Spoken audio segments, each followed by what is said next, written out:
It is Thursday, the 27th of May, 2021, and you're listening to Skeptics with a K, the podcast for science, reason, and critical thinking.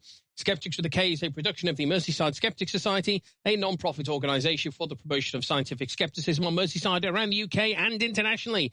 I am your host, Mike Hall. With me today in person is Marsh. Hello, Mike, your actual face actually physically in front of me, Mike. And Alice. Hello.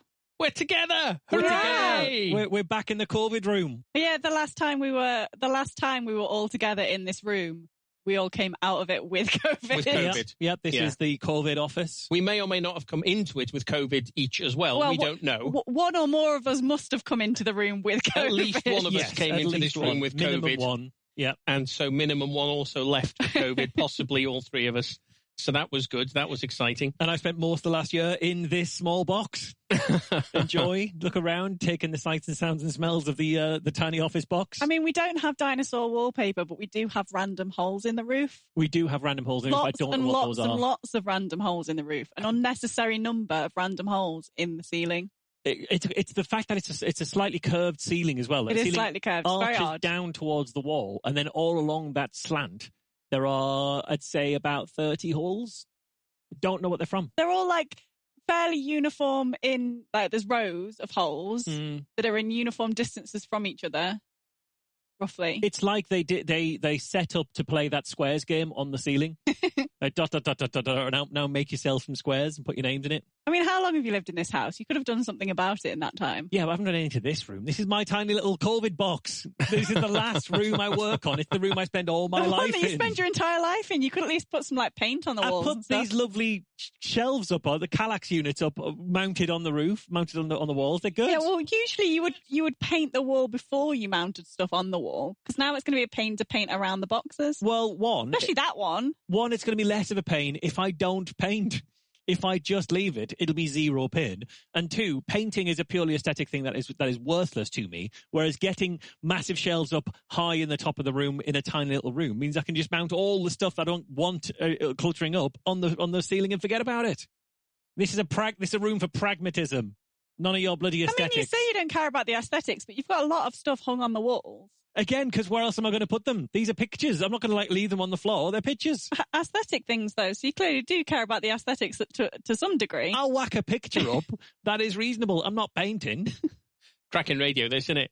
I mean, I think part of this is just filler because we've not done anything. We're allowed out in the world now. We're allowed to sit in the room together, but I still don't think I've got any. Done anything. I still haven't got anything. Like, I've done things, but they're not interesting enough to tell anybody about. I went for dinner. It's not that exciting. Went for beers at the pub. It's an exciting thing now, though, isn't it? Going for dinner. It's super exciting. I was on BBC Radio Scotland talking about UFOs. With a guy who believes that we're being constantly visited. Well, Scotland in particular has been constantly visited by UFOs. Off the back of Barack Obama saying when we had reports of stuff being in the sky, we took those reports seriously, which of course you do. It's your fucking airspace. Because it might not be aliens. It might be Russian drones. It could be anything. But this guy was like, you see, and he was positing that we don't know how they got here. They could be UFOs. They could be transdimensional creatures. At which point I did a little bit of a scoff. I'm not proud of a scoff. And at one point I was asked by the presenter, why do you think there are so many sightings of aliens here in Scotland? I said, well, maybe it's a testament to the strength of the Scottish Tourism Board. Or maybe it's just that once one person reports a thing, everyone else will say, oh, that thing I think I saw, it must have been one of them as well. And then you end up with a spate of reports. So it's either or. It's quite happy with. Well, I went to my GP. This is just Mike's medical history podcast now. Okay, this, isn't yes, it? yeah. Have you been diagnosed with anything else that's going to be like a running thing over the next few shows? I have. Brilliant. I have, annoyingly enough. Well, I went to my GP because I think you guys both know is that I think I've got restless leg syndrome. Yes. Which runs up all one side of my family, and no one's ever been diagnosed with it. It's just a bit of family law of we have restless leg syndrome in the family. I assumed that this might have been partly explained by the autism diagnosis as sort of a habit, self-soothing kind of energy type thing. On the jiggly leg thing that I do, yeah. It may well be related. I don't know. Still very early on in the very autism. But now you're attributing it to your entire one side of your family. That's starting to shoot holes in that particular theory. I mean, there could be two things though: the restless legs and the jiggling. Like he could both jiggle to self-soothe and also as a must. Forget what restless. Do they not fully know what restless leg syndrome is? I think from what I understand is that it's neurological. There's actually nothing wrong with your legs at all. It's a brain condition that makes you think that your limbs. So the symptoms that I get is I get a kind of uncontrollable urge to move my legs. And it just kind of, I've got to. And then when I move my leg, it's like, I've got to do it again. He says while his foot is behind the cup of tea that he's going to potentially kick across the room. It comes in waves. It's not there constantly. The uncontrollable urge to move your feet, I thought was disco fever. But the other symptom I get is I get a pain in my leg, specifically my thighs. Sometimes it's lower down, but it's usually my thighs. But it feels like my bones hurt. Okay, it's a weird kind of feeling, and this, as I say, this has been known by my family for years. And I remember being very little and going, "Oh, my legs hurt," and they go, "Oh, you've got it too." Oh. Like The Shining. And so usually this comes in waves. It comes in bouts. So it'll about 3, 4, 5 days. It'll be really bad. And just at the point where it's like intolerable, and I think I should go and see a doctor about this, it goes away. And so I've lived with this like forever. And so the other day it was hurting, and I thought, fuck it, I'm just going to go to the doctor. So I went to the GP. As soon as I made the appointment, it fucking went away. Obviously. Because of course it does. But I thought, I'll go to the GP anyway, and I'll explain it. They're used to stuff that comes and goes in waves, wax and wane, regression to the mean. They're on top of all this. A little bit of that, yeah. So I went in and I said, this is what happened, and we think it's restless leg syndrome. Like, that's the family story, but no one's ever been diagnosed. But could we diagnose you? And they said, what we think it is, right, is vitamin D deficiency because you've not been outside for a year. But you had it before. Which is what I said. But he didn't spend a lot of time outside in the pandemic. He might have just been long-term vitamin D deficient. And I said, but I've had this since I was a kid. And they said, yeah, but when you were little, it was probably growing pains. And now it's vitamin D deficiency. Oh, I fucking hate doctors so much sometimes. Growing pains feels completely different to the thing that you're describing. And the thing that you're describing, if it's literally the same thing, you are the person in your body. You know that it feels exactly the same as it did when you were a kid. When I was like 7 years old. Two totally different sensations. Yeah, I had that when I first went to the doctor and had the allergies that I have diagnosed. I didn't even realize for a second, it didn't cross my mind that it could be allergies. I thought I had like a long-term cold type thing. And it was like, I think it was like November or something that I finally went in, or maybe it was like getting towards spring. And he said, oh no, it's just hay fever. I said, oh, well, I don't think it's hay fever because, I had this all the way through winter. And I have it when I like leave the country, go to other countries, and there's pollen and stuff now. He said, yeah, but is it really bad at the moment? Said, well, yeah, it's quite bad now. It's been bad for ages, but it's bad now. So, well, if it's bad now, it's hay fever then. So, right, but you can't explain to me why I get it in November and December in other countries. I had it the first time I saw a specialist for my joints. I went with problems with my knees. My knees were really bad when I was a teenager. And I also said, and I get this thing where my hip cracks. The joint in my hip cracks. And he manipulated my hip a few times, made it do this clunking sound, and said, is it that?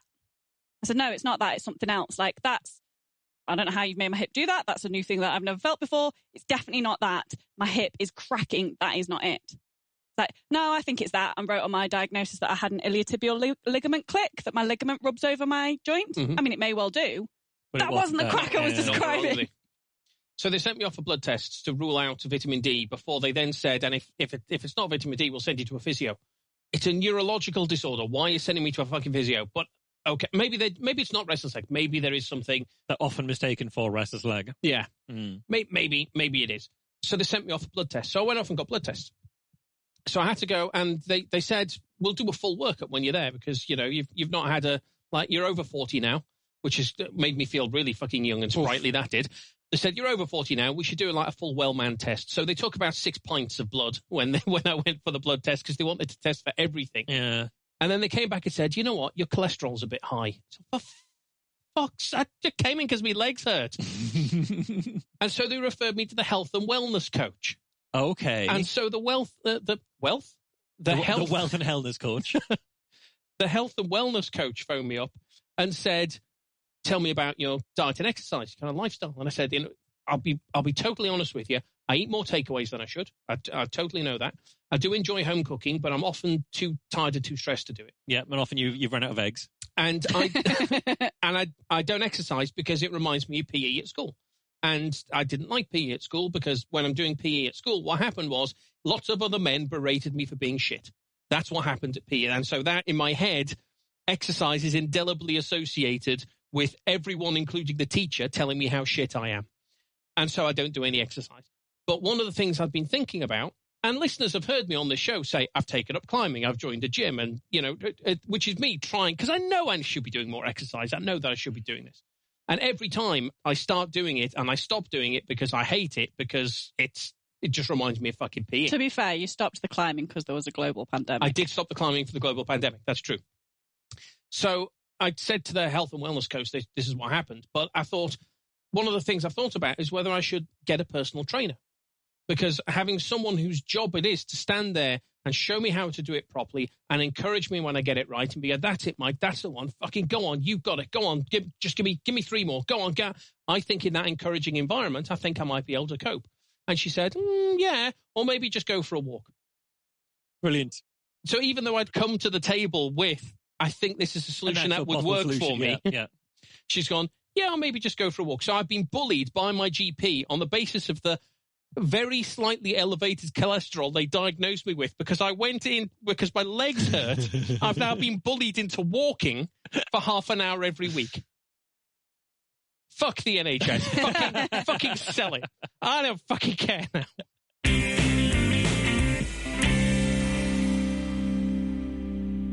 A couple of weeks ago, maybe months ago, one of our friends was out walking down the front of the river here in Liverpool. We all live, Alice and I and lots of our friends live in a part of Liverpool just by the river. And a friend was out walking around by the river, doing an exercise walk, Mike. I mean, I don't know if you've ever tried anything like that or whether you thought that's been a good idea, but it's out there. It's a possibility. What I need is someone to walk with me going, go on, Mike, you got it. 3 more steps. Just 3 more. You can do this.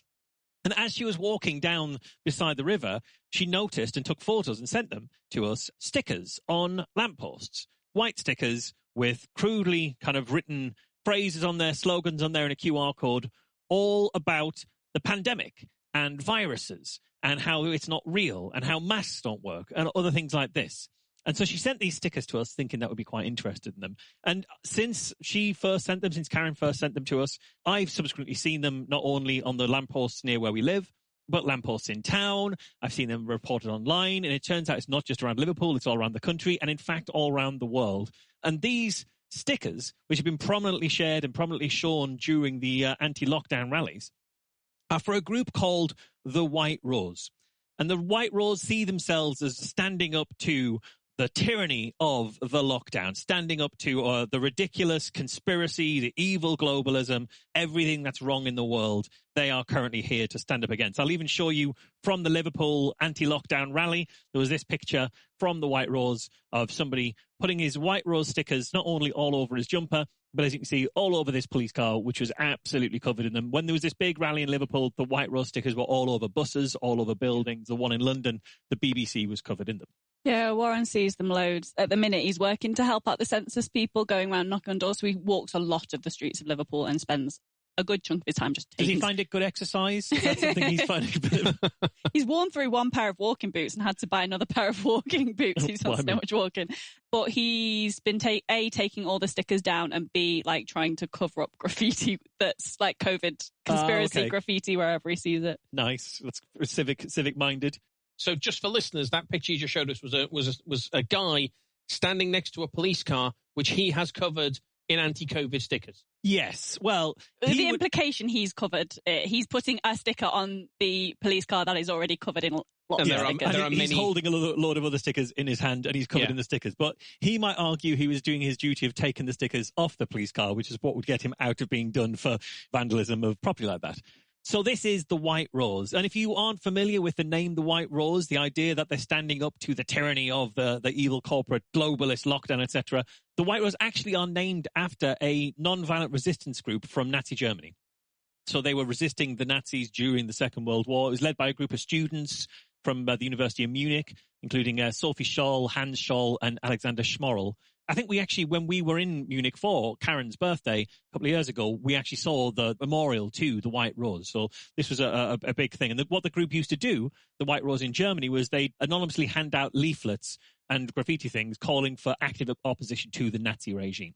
So this group has seen that and said, we're going to mimic those exact actions and we're going to do exactly the same thing to stand up against the oppressive public health of during a pandemic. Yes. And so they're encouraging people to download their stickers, download the imagery that they can use on their stickers, and buy a label maker. You can buy a fairly simple label printer that you can then use to print these labels out onto the stickers, and then you pop them kind of everywhere. And that's what they're encouraging people to do by their thousands. And it's a kind of decentralized conspiracy theory activism is kind of what they're doing. Now, as it happens, since I've been looking into White Rose a little bit, I managed to get my hands on a full pack of their stickers. Okay. And I'm going to show you guys through them now. Now, there's 230 of them. I'm not going to show you all 230 of them, but I'm going to show you a fair chunk of them. Now, obviously, I'm aware this is an audio medium. We've been doing this a while. I'm fully cognizant of the fact that anything I show you on the screen in front of you, the listeners aren't going to see. So we're going to take turns in describing it before we talk about it a little bit, if that's all right. So I've tried to sort of collect these different stickers into themes to show you broadly kind of indicative of what's in the White Rose collection. And the first one, the stickers that are all actually claiming there is no virus, that the pandemic is a hoax, that the virus isn't even real. So a nice simple one to begin with. Alice, do you want to read this one out? It says, there is no pandemic in enormous writing. Hard to read writing, because it's so large. Your own government is waging psychological warfare on you. And then on the side, it says, brought to you by the White Rose with their Telegram link. Yeah, exactly. So every one of the stickers will have exactly the same sort of telegram brought to you by the White Rose.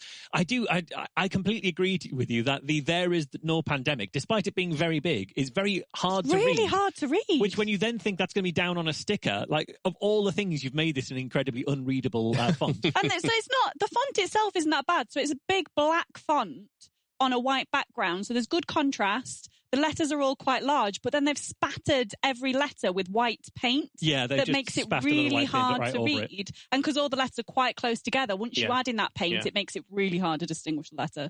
It turns out we invented lowercase for a reason. But it is all in uppercase, yeah. I like that you're critiquing the accessibility of these stickers. Like, they've not even thought about whether people with reading issues will be able to get on board with their conspiracy theory nonsense. I critique the accessibility of everything. It is fair, though. If they increased the letter spacing and got rid of the dodgy, distressed font, so that would help their message. It would make it much clearer. They'd be able to endanger dyslexic people as well as people who have indeed perfect reading ability. So, yeah, this is kind of the archetypal White Rose statement. There is no pandemic. The pandemic isn't real. Going right out their early doors, your own government is waging psychological warfare on you. This idea that everything we've been going through is nothing but psychological warfare. Next up in just as unreadable one, I'll give you this one to read, Mike, and I'll sort of we'll go them around a bit afterwards. Okay, this one says, in a mixture of upper and lower case, which actually makes it much easier to read. Progression. It says, a genuinely deadly pandemic wouldn't require a 24/7 government and corporate media fear-mongering campaign to make you believe it's real. And this, again, this is very much kind of straight in the wheelhouse of the White Rose, trying to make you think that actually there isn't a pandemic, and the only reason we think that is because there's this massive propaganda campaign. What they're really missing is we haven't really got a 24/7 propaganda campaign to make you think it's real. A lot of people think it's real because they've had it. Yeah. And a lot of other people think it's real because they've known someone who's had it, who's not done well out of it. And also the media coverage hasn't been 24/7. The government coverage certainly hasn't been 24/7, to the point that I was reading an article in there's this great series in the I think it's in The Guardian, called Lost to the Virus. Oh yeah, by journalist Sharon Cale. She has been writing about different people who died either because of COVID or because of something that COVID influenced.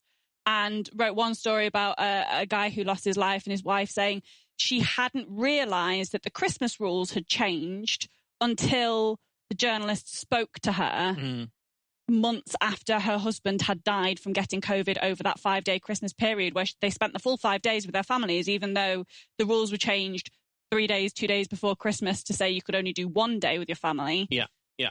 Had absolutely no idea, because there hasn't been very good coverage of some things. And the other thing I think is ironic, and it comes up several times in what they've said, is that they're saying that, the only reason there is a pandemic is because there's propaganda forcing everyone to believe that it's real. But, like, they don't believe it's real. So the overarching conspiracy theory, they're all in charge, psychological warfare, psyop stuff, they're positing that while also saying, but I'm not convinced by it at all, which I think is quite interesting. It's a big part of conspiracy theory belief, though, isn't it? That a lot of people who believe it have a tendency to believe that they know best about a thing. They're better informed. They're more intelligent than the average person, and they wouldn't fall for stuff like that. And that's why they've gone down the conspiracy theory route. Yeah, exactly. They're more awake. They're more aware. I like this one. I'll read this one out.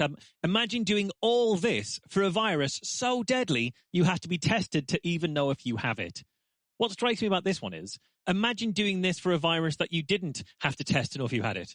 Because the fact that we have to do all this for a virus that we have to be tested to know you've got it is the point. If we all got it and immediately turned purple, it'd be like, oh no, that's a purple guy, I'm staying away from him. Yeah. If we all drop dead immediately, we'd all know. The fact that there is a delay between infection and symptoms is the reason we have to do all of this. That's the whole point. They're forgetting about HIV there, though, aren't they? No, well, that's the other ironic thing. Is like, imagine if we actually had, in the 80s, valued gay people's lives to a higher degree. We might have done something a bit more like this to try and prevent transmission.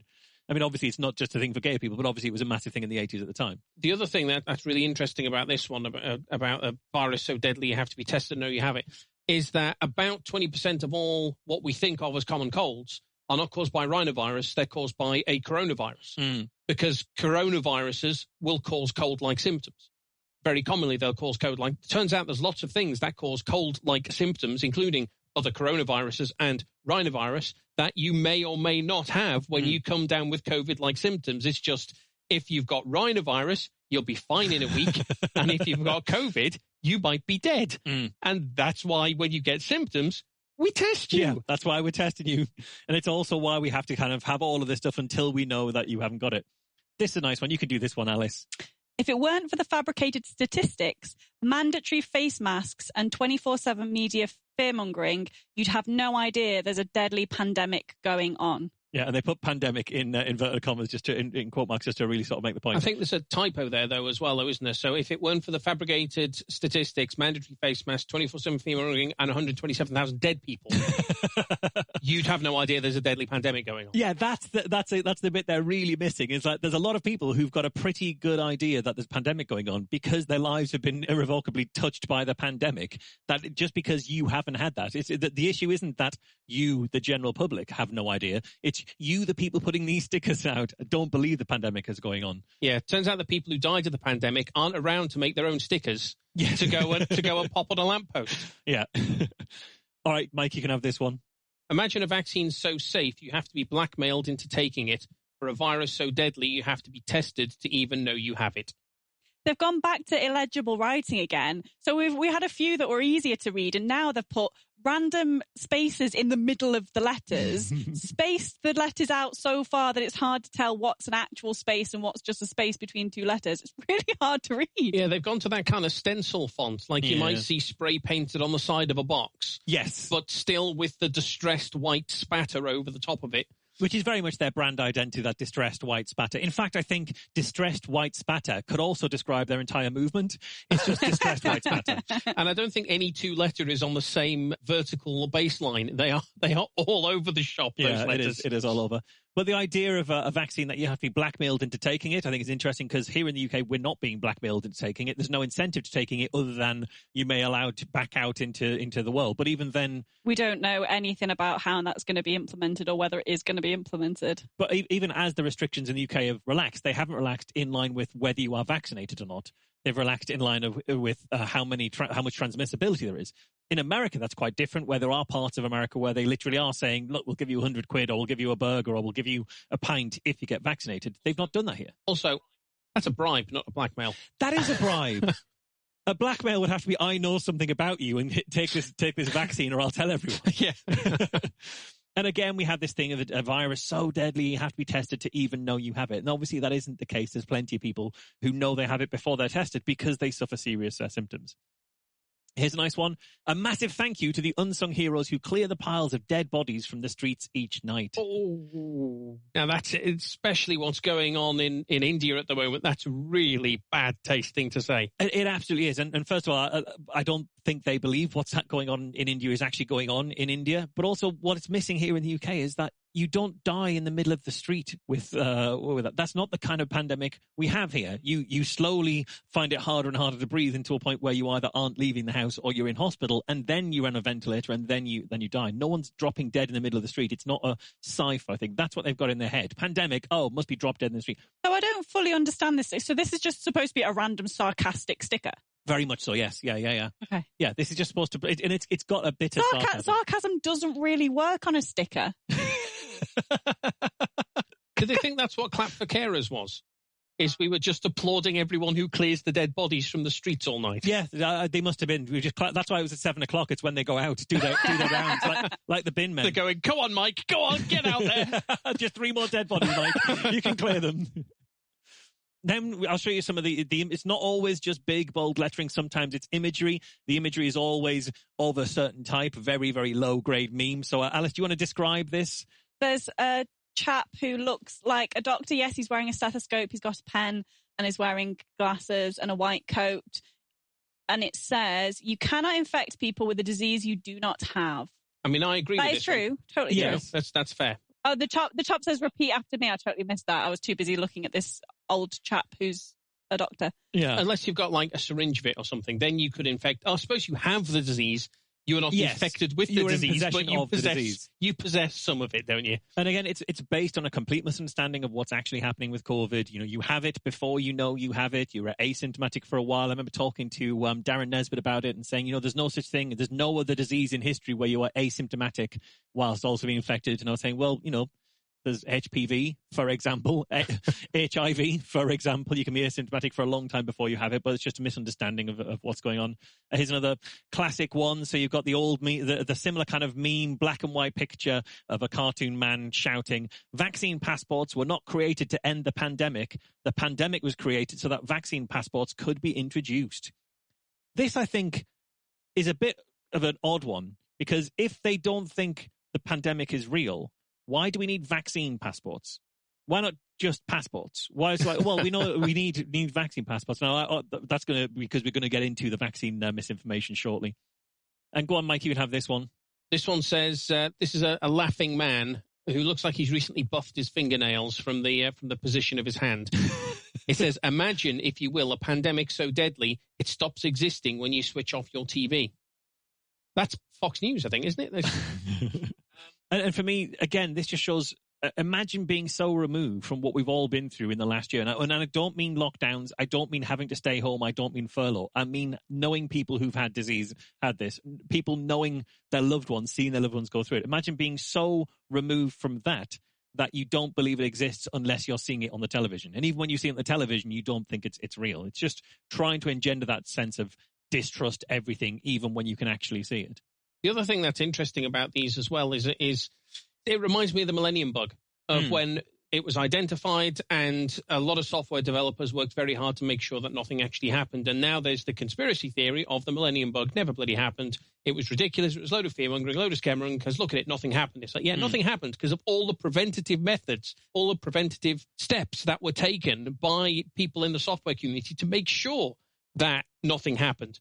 If the measures that had been put in place to prevent the pandemic, like face masks, like lockdown, like furlough, etc., weren't there, we'd have been seeing all of the things that they're describing in this as going, well, why didn't these things happen if there was a deadly... Well, because we took all these preventative steps. Not even enough preventative steps, in my view. Not a public health expert, but I think we could have done better. But even then, what we did is the reason why we didn't see any of the things they're saying, well, if there's a disease, why is there none of this? I think that's exactly it. One of the things about public health is, to get it right, it needs to look like an overreaction. Yeah. Because when you've got it right, you are so far away from it being a crisis that it's like, well, that was never that big a deal in the first place. Right, because you did the overreaction of the thing that looks like an overreaction on it. I'll go through the last couple in this section, and we'll speed through the rest here. Here's one. I'll read out, Alice, then you can critique it. So we have a picture of a swab going up a nose. It's in a different font because it's designed by somebody else. It says 97% false positives. Swabs have sterile EO, ethylene oxide, causes cancer. Stop getting tested. Alice, do you want to comment on any of that as the resident scientist? I don't know enough about single-use swabs to know whether that is plausible or not. I don't even know chemically what ethylene oxide is, so I don't really have much to say on it. They may well be correct that there is ethylene oxide on the swabs and that ethylene oxide causes cancer. It can cause cancer. That does not mean that it will be causing cancer in the swabs, if it's even there. I couldn't possibly tell you. It strikes me as very unlikely that the swabs are causing cancer. It also strikes me as likely that the swabs, all the tests that we've seen, are 97% false positives. Because I believe you actually went through the testing at one point. Yeah, there are virtually... Well, so...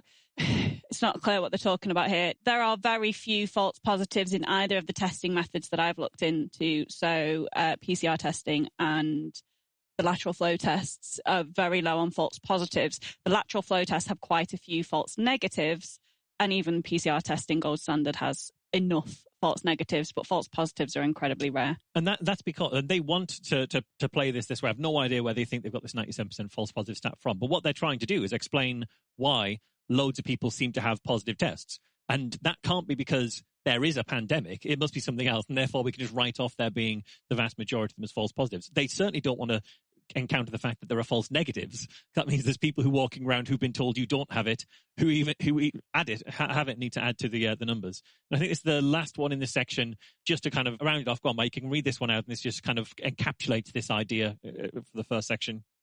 The idea that healthy people are endangering others simply by breathing is the biggest scam in the history of the world, with scam being the biggest type on that thing. So, in fact, at a glance, it just says healthy scam. Healthy scam. And obviously, the idea isn't that people are endangering others simply by breathing. The idea is that they're breathing, and amongst that breath are viral particles that are then infecting others. It's not just simply breathing. There's something else going on. That's a straw man. And indeed, if there are viral particles on your breath, you're not a healthy person. It's a very good point. Healthy people are not endangering others by breathing. People who have the disease but think they're healthy because they're not symptomatic yet, they are endangering others by breathing. So that's there is no pandemic, the virus isn't real, we can ignore all of this. But actually, that's not the entire output of the White Rose. They do also, at other points, think that the virus does seem to be real, but masks are inherently bad. And so there's quite a lot in this kind of area. So there's one, for example, if face masks work, why do small businesses need to be closed? If they don't work, why are we being forced to wear them? Alice, you've got your head in your hands here. Because it's just, we need to teach children about risk. That's the thing. It's risk mitigation. They don't work 100%. They bring the risk down significantly. So when the risk is increased because there is a lot of virus around, then you need to close businesses and use face masks. When the risk has been brought down by management of the virus, then you can maybe open the businesses and use masks, and then eventually maybe go back to zero masks and open businesses. Yeah. It's like, if my shoes are waterproof, why aren't I standing in a bathtub? So, because there's waterproof, but there's still, you don't want to test them to that degree because they'll fail at some point. But they just prevent your feet getting wet if you're walking through puddles now and then. If you go and stand in the middle of the ocean, you're still going to have wet toes. And that's the same kind of thing with masks. This is one, again, an image-based one. This is very starting to play into some of the other things that are going on with the White Rose. So, Mike, I don't know if you want to describe this one. So this has got two pictures side by side that are meant to be contrasting with each other. The first picture is captioned Men in 1941, and has got a picture of a very buff-looking, kind of military-looking guy with a caption underneath him saying, facing almost certain death. And then the contrasting picture says Men in 2021. Got a picture of a guy who looks like Sterling Archer from Archer, who is crying and wearing a face mask because men can't cry. You're either tough or you're crying, and those are the options. They're the only two options. And it says facing a 99.9% recovery rate. So the man in 2021 is crying because he faces a 99.9% recovery rate. The guy in 1941 is facing almost certain death, but is just cool about it. He's just chill. He's got his hands on his hips in the classic kind of hero's pose. What I like is, first of all, I think the guy in 1941 is facing almost certain death because he's just carrying grenades loosely around his neck. Yeah. That's not... He has got like 3 of them. He's got 3 grenades just strung around his neck like he's French and they're onions. That is going to blow his head off. And I don't know what the mortality rate internationally of the Second World War was, but I imagine fewer than 1 in every 1,000 men in the world died in the Second World War. And what they're saying is certainly 99.9% of people. I mean, maybe I'm wrong on those stats, but I mean, like, internationally, of everybody in the world, not just men, it's everybody. The idea that it's also the men's side of thing as well, I think, is kind of leaning into, pushing into that kind of judging men. But why aren't you just tough enough, tough the virus up, don't cry and don't wear a mask? They're very, very against masks. Here's another one here. So we have a person in full hazmat gear, including gas mask, in the supermarket. And it says, this is the person calling you a conspiracy theorist. Now, I'm going to say this is something of a straw man because I've seen people in supermarkets wearing a mask. I haven't seen anybody in full hazmat gear with a gas mask. If that person does seem like they'd be irrational, given everything. I think it'd be over the top to go shopping in a hazmat suit. And expensive. Hazmat suits are probably really fucking expensive. Do they count as single-use PPE? No, I think they're reusable. You're gonna have to do It'll depend on which parts of the suit you're talking about, though. Because you can get the little white disposable suits, but if you're talking about like the full, like, impenetrable hazmat suits, I would imagine they're reusable. That looks like the latter. That looks like the full impenetrable hazmat. It's a big one. It's got the black rubber gloves on it and everything. Frankly, I have an issue with the opposite problem of going to the supermarket and there's people wandering around without a mask on, and it's like, for fuck's sake, go home. Then we have this one. Do you want to read this one out, Alice? This is a little girl straightening her daddy's tie as he leans over. I mean, you say straightening his tie. She looks like she's pulling him down and like strangling She's throttling him by his tie. And she's saying, Daddy, what were you doing when the government took all my freedoms away? And he's saying, sorry, honey, I wore a muzzle, hid behind the sofa and called anybody who spoke out against it a conspiracy theorist. Both of these people are faceless as well. Yeah, they are. Which is ironic. Weird, faceless child. It's ironic scene as they're complaining about people wearing masks and they don't have faces. It's very emotive language, isn't it? I wore a muzzle, comparing a mask to a muzzle, which are obviously not the same things at all. I could definitely bite somebody with a mask on. You could bite someone through a mask pretty easily. You could bark at somebody with a mask on. They really love the muzzle thing, so you've got... Ironically, I could probably give somebody COVID while wearing a muzzle. I could. Much more easily. Much easier to do that. But they really love calling mask a muzzle. You've got the meme picture of a guy, hand to his mouth, shouting, ditch the muzzle. And it really does just come down to that. It's just they don't like the way that masks look. They think it looks silly. And I'm going to pull up a couple more where you look ridiculous wearing that muzzle is their argument. This isn't an argument. This is an argument against public health intervention. This is just ridicule and nothing more than that. Although the guy there, we've got Sterling Archer back again in his mask. But he doesn't have a tear this time. Yeah. It's exactly the same drawing, but they must have doctored in a tear. Or doctored out a tear. Or doctored out a tear. I imagine they've doctored it. Do you want to read the one it's another repeat after me one there? Repeat after me, breathing bacteria keeps me safe. Nobody is arguing that you're breathing bacteria. What they're trying to say is, well, the mask is keeping bacteria in your body. And I've seen this argument made, as you breathe into the mask just gets filled with your bacteria, and then you breathe it back in, and it kills you because you're breathing in bacteria. Obviously, missing the point that the bacteria on your mask is the stuff you've breathed out. It was already in you. So if it was deadly on the way, if it's deadly back in the second time, it was already deadly in. So that's the mask section. Obviously, they're not a big fan of the vaccine. They've never been a big fan of the vaccine since they started, so they've got lots of vaccine statements. You can do this one if you like, Alice. If unvaccinated people pose a threat to vaccinated people, does that mean the vaccine doesn't work? No.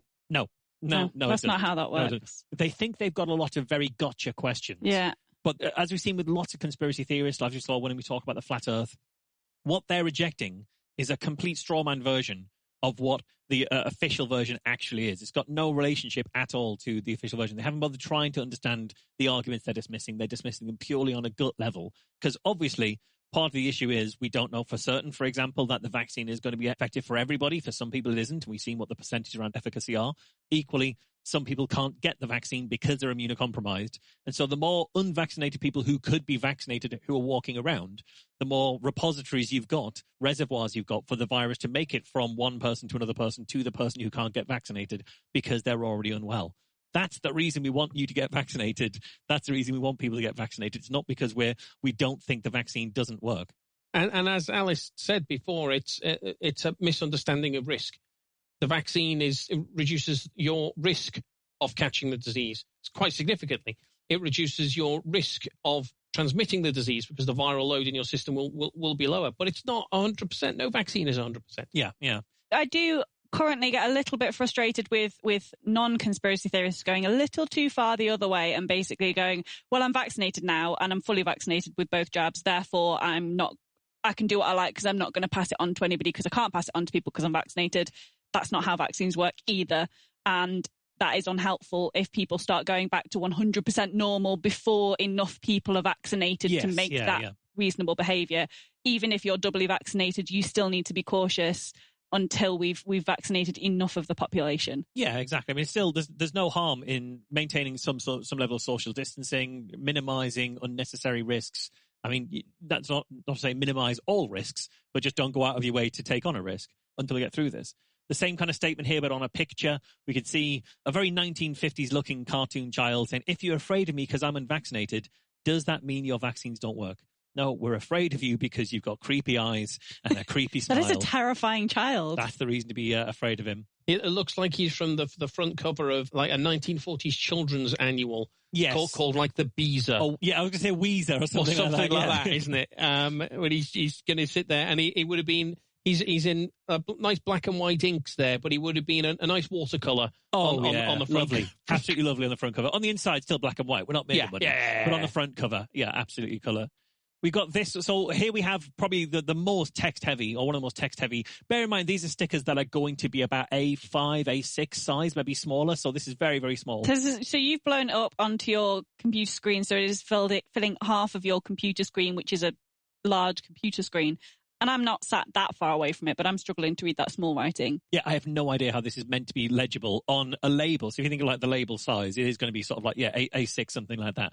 But you've got here, should I get the vaccine? And it's a table comparing critical thinkers and normal people, in inverted commas. And the critical thinkers are asking questions like, what's in it? Who developed it? Who manufactured it? What's their track record? Do they have legal liability? Is there any long-term safety data? Who's telling me to get it? Have they been paid off? Is it effective? Is it necessary for my age? How many side effects are reported? And how many deaths are reported? All totally fine questions, to be honest. Yeah, and all in the published data. All the information there. Also, largely speaking, not questions I've seen anti-vaxxers really, really asking. Mm-hmm. They're not the open questions they're asking. Whereas the normal people who aren't critical, I mean, I'd agree those are questions for a critical thinker, but they're saying that the anti-vaxxers are asking that. And the people who just accept it are asking questions like, I want free donuts. Not a question. I want to go to Benidorm. Also not a question. All my friends got cute stickers and a card. I didn't get cute stickers. I didn't get stickers. I got 2 cards. People will think I'm virtuous. Fuck off. Celebrities tell me to get it. Politicians tell me to get it. The mainstream media tells me to get it. I want to fit in. I don't want to be called a conspiracy theorist. And I don't want to be called an anti-vaxxer. None of those are reasons that people are getting it. I've never met anybody who's been vaccinated for any of those reasons. These are entire strawmans about everybody who's getting the vaccine. We do think that probably politicians and celebrities taking part in public information things might have an influence on some people. They'll have an influence, but it's not I got it because a politician told me. I got it because a celebrity told me. It's more like I saw a celebrity who had been vaccinated and they seemed fine and I trust them for the other things that they said. So maybe it's actually okay and maybe maybe. Sure, but you couldn't put that on a sticker. I think it's reason they've done enough, put enough to pick one argument. I think these are very straw man simplistic versions of what, and I don't think anybody actually thinks, no one's saying I only want to get vaccinated because there's a free donut. It's much more, because I know at some place they were giving away donuts with the vaccine. It's much more like, I'm not 100% sure, I don't know what to think.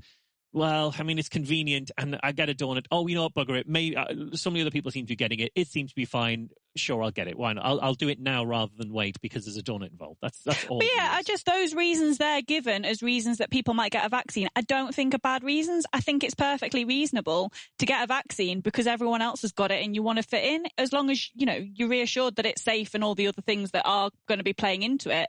I don't think most of those aren't bad reasons. I mean, fair, if you looked at all of the things on here, people who would be vaccinated will probably agree with a lot of what's on here, but on both sides of it. Yeah. Is it effective? Yeah, that's a really important question for me. That's why I was vaccinated. Quite frankly, I'm not all that asked why you got vaccinated as long as you did right now. So here we have, this is a classic meme format. Go on, Mike, I'll let you explain this one. So this is the classic meme format, as Marsh says. So it's the 2 buttons with different captions above, and then a picture of a guy kind of sweating with indecision over the 2 buttons. And one of the buttons is captioned, we need to destroy the lives of 99.9% of the population to protect the 0.1% that are vulnerable. And the other button says, if 0.1% of vaccine recipients die from the vaccine, that's a tiny, irrelevant percentage. I don't think 0.1% of vaccine recipients are dying from the vaccine. No. So that seems to be something of a straw man. This one is totally a straw man on both sides. On both sides.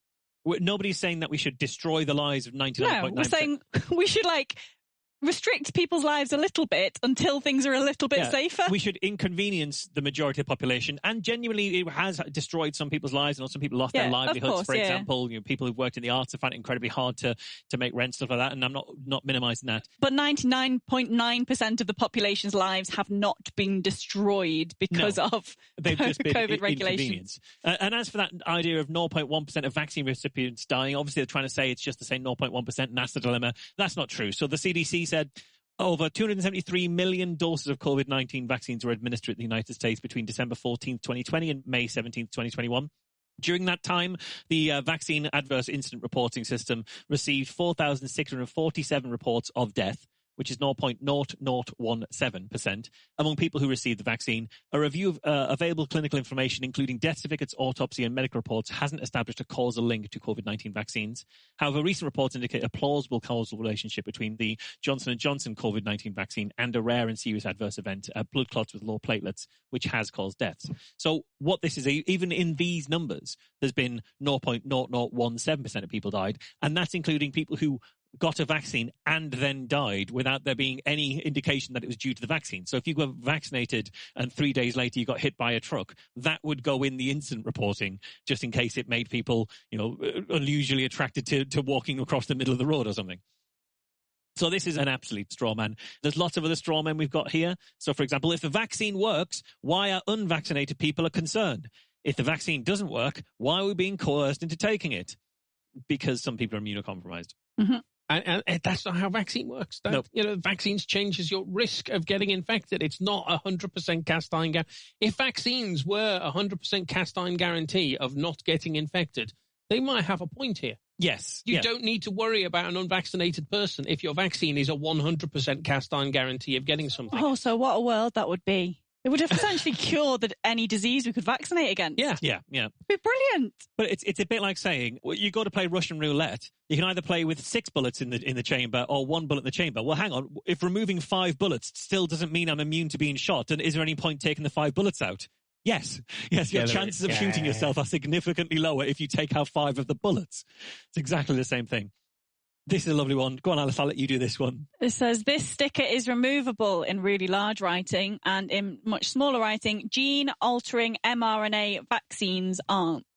So there's a few things here. Go on, Mike. So how does that work, Alice? Gene-altering mRNA vaccines? Well, so we've talked about this on the podcast before. The mRNA vaccines do not alter any of your genes. It's the nice thing about injecting mRNA, because it doesn't alter genes. It literally is a recipe for a protein that your body then makes that protein for itself. And then eventually that piece of mRNA gets degraded as if it was never in your body, and you've got immunity with nothing left over. So what you're saying is that mRNA vaccines are removable. They self-remove. Well, our body removes them. They are degraded and broken down. Which is ironic because that means the second part of that statement isn't true. But the idea that sticker is removable also isn't true if you've tried to get rid of them. Yeah. Are they tricky? Yeah.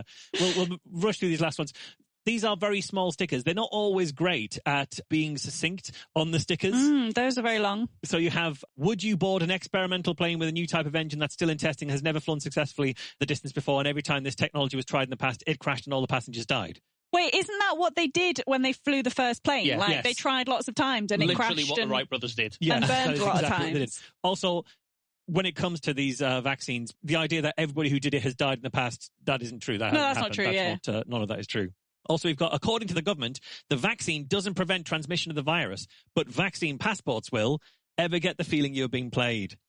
Misunderstanding what a vaccine passport will do. It'll just make sure that you're not transporting the virus around. So yes, vaccine passports will prevent transmission of the virus if you don't move and transmit it to people while you have it, if you wait till you don't have it and then move. I mean, I'm totally with them in some ways. I have issues with vaccine passports. I think they're problematic, and I don't think they can possibly, there might be ways to implement a vaccine passport in a way that is reasonable for enough people. I don't think, certainly in the UK, we have a government that will do that successfully, and it will lead to marginalised people being more marginalised. Yeah, I completely agree. But that's a very different argument. It's a very different argument, of course. It's also a very different argument from them saying, if the vaccine works, vaccine passports are pointless. If the vaccine doesn't work, vaccine passports are pointless. Again, a misunderstanding of how vaccines work, which so many of these are predicated on their misunderstanding of what vaccines are and how vaccines work. But if a vaccine works, vaccine passports aren't pointless. Because if it works, if it did work... You might need to know who is vaccinated in certain circumstances. Don't go anywhere until you're safe is not an unreasonable thing. Obviously, it has other issues on marginalised people and civil liberties and stuff. But in principle, the idea of you can't go anywhere until we know you're safe is pretty standard. And that's what a vaccine passport will do. I can go around places because, look, I'm vaccinated, I'm fine. I'm not going to give you my disease. This is a lovely one. This is the last one in this section. So we have, again, 2 columns, 2020. Anyone claiming there's a plan to implement vaccine passports is a conspiracy theorist, and their dangerous misinformation must be stopped. And then 2021, anyone opposed to vaccine passports is a conspiracy theorist and their dangerous misinformation must be stopped. Do you know what the difference between, say, early 2020 and current 2021 was? A pandemic. Like, yeah, if you'd have said we'll have vaccine passports in February 2020, people would have assumed you were out of your mind because we didn't have a vaccine and we hadn't been heavily hit by the pandemic at that point. Also, you've got a lot of this information derived from the US perspective on things. Oh, yeah. Especially with things like we have to bribe/blackmail you in order to take the vaccine, with people giving away beers and giving away donuts, and I want my free donut and all that sort of nonsense. The other big difference between the US government policy in 2020 and US government policy in 2021 is a complete change of administration with a totally different set of policies and priorities coming in, which means that the Trump administration may have not had any plan to introduce vaccine passports, and any suggestion that they were was just paranoia, while the Biden administration is, we think vaccine passports are a great... That's what elections do. Yeah. It means you get a new administration with a new set of priorities. Also, there's lots of people who are opposed to vaccine passports who aren't conspiracy theorists. It's like, yes, it could work in theory, but in practice, it's going to do a lot of harm to people, and it's not going to be a great idea. So you can do it without being a misinformation spreader. So that's their anti-vax stuff. So that's kind of their virus isn't real, masks don't work, anti-vax stuff. There's more than that. That's not all they're limited to with their stickers. There's an entire section of Bill Gates stickers, for example, always with the same evil-looking picture of Bill Gates. This one saying, the world today has 6.8 billion people. Now, if we do a really great job on new vaccines, we could lower that by perhaps 10 to 15%. He's trying to lower the population of the world by 10 to 15%. That is a legitimate quote from Bill Gates. Bill Gates has actually literally said that. He's literally said those words, yes. Some of them in the same order. But he has not said that, and I think he clumsily and badly worded it, because what he was talking about in terms of population reduction was not we're going to use vaccines to kill people, but improving public health is going to mean that people aren't going to have 64 children just to make sure that 2 of them survive. Yeah, in many ways, what he was trying to say, what probably wouldn't fit on a sticker, was the world today has 6.8 billion people. That's headed up to about 9 billion. Now, if we do a good job on vaccines, healthcare, reproductive services, we could lower that by 10 to 15%, but we'll still see an increase of 1.3 billion.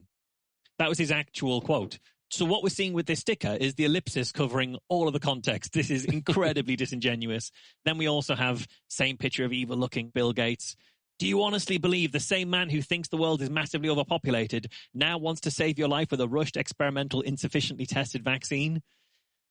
He does think the world is overpopulated, but not to the point where he's trying to actually kill people. He's just trying to say we shouldn't, if we have to have too many kids, as you say, it's going to impact on our lives. He's not the only one developing a vaccine. He's not the only one behind a vaccine. There are other vaccines. He's not the only one here. You've made him your big, evil, scary guy. Well, so the two aren't linked. You can think the world is overpopulated and that causes negative outcomes for large proportions of the population, and still want to save the lives of all of those people. Yes, and improve the lives of all of those people. But Alice, Bill Gates is evil. Look. Go on. That's brilliant. They photoshopped a weird-looking, gnarly hand holding a syringe with the thumb on the plunger, and it looks empty to me. It does look empty, yeah. Yeah, that is true. Pointing, I don't even know if that's feasibly possible, that could be the hand of the head that it's photoshopped over. Of Bill Gates. And it says, your body, my choice, ! Big evil, scary Bill Gates. So there's a lot of Bill Gates stuff in there. And that's where it kind of ends with the vaccines and virus. But there's a lot of other stuff in here that, it's not so much that it ends with the vaccine, but it starts to go into other areas. So they also see themselves as taking up the white rose burden, essentially. And so you can see things like this. Friendly reminder, it was the government that stole your freedoms, destroyed your business, and ruined your children's future, not unvaccinated people. So, no, it was the pandemic, it was the virus, it was all the dead people and the need to try and avoid that. The fact that you aren't vaccinated is just prolonging things. Also, in fairness, when the government made those decisions, they were not vaccinated either. We hadn't invented the vaccine yet. It's also true. Unvaccinated governments. It was unvaccinated people, yeah.